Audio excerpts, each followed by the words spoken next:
Rule number 2, know your competitors. So the easiest way I know of to learn more about my competitors are to go to Amazon. It's just the greatest tool in the world because almost none of you guys are selling something there's not a book about. Very few of you, right? If you go to Amazon and look up the books that are popular in your category and read the reviews of what people loved about the book, you know to do more of that, right? But much more importantly is to read the negative reviews. What was missing from the book? What didn't it explain well? What did they leave out? What did the person want to know that didn't get hit on, right?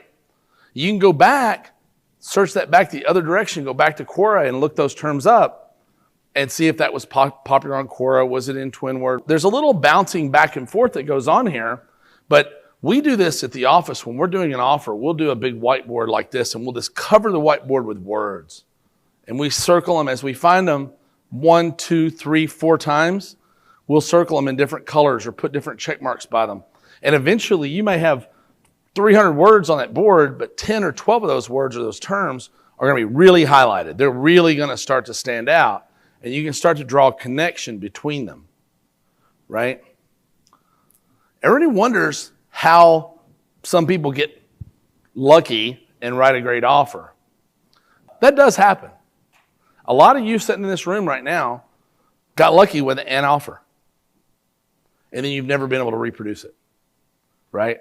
That's incredibly common, that people will produce one offer, it crushes, and they're never able to reproduce it, and they don't know why. And the fact is, you did most of these things unconsciously, or it was a subject you knew a lot about, right? So you were able to identify with the person. But when you go to write an offer that has a little bit of distance to it, you keep trying again and again and again, and you achieve failure, and you don't know why. And it's because you just didn't put the same degree of homework in the project. You know, I watched the guy, there's a great Netflix special. I need to find the name of it, but it's on the guy who created TED. The original guy, not the guy that owns it now, but the original guy. Does anybody know who that was? He's a cartographer, I think that's what you said. He's a map designer. But he studied a different thing every year of his life for a whole year. He read everything he could, interviewed everybody he could, and at the end of the year, every year he wrote a book on that subject, and then he forgot it completely, right? And he said he was always really, really good at what he did because he was better at most people at knowing less. So he said, I was able to just take everything I thought I knew about a subject and erase it from my mind before I started because I didn't have those prejudices, right? So what I learned was like learning as a child learns with no preconceived notions in my head. And that's kind of what you have to do when you're approaching copy. And thinking you know is way more dangerous than not knowing at all, right? You think you know what somebody wants and you're wrong. Far more dangerous than knowing nothing at all and just starting with a blank slate. So when you're looking at the negatives, you know, I'll not recommend this. This was for bath bombs. You know, I noticed that going through here, everybody in here was talking about Lush. So they just love Lush. So when they're going through we sell bath bombs. So when I was doing research on bath bombs, I'm reading what everybody hates about the bath bomb.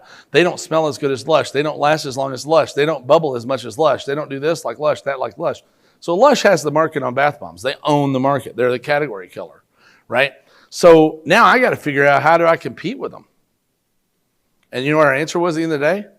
We made ours bigger. That was it. We just made a bigger bath bomb that lasts longer. It's like the size of a freaking softball. That's how we compete.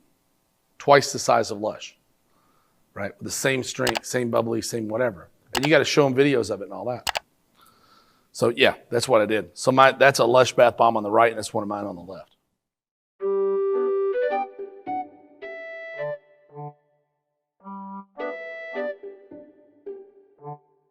Know your position in the market. The opposite of a good idea is usually a good idea. It's particularly true here. And when the people at the body shop decided to create a brand,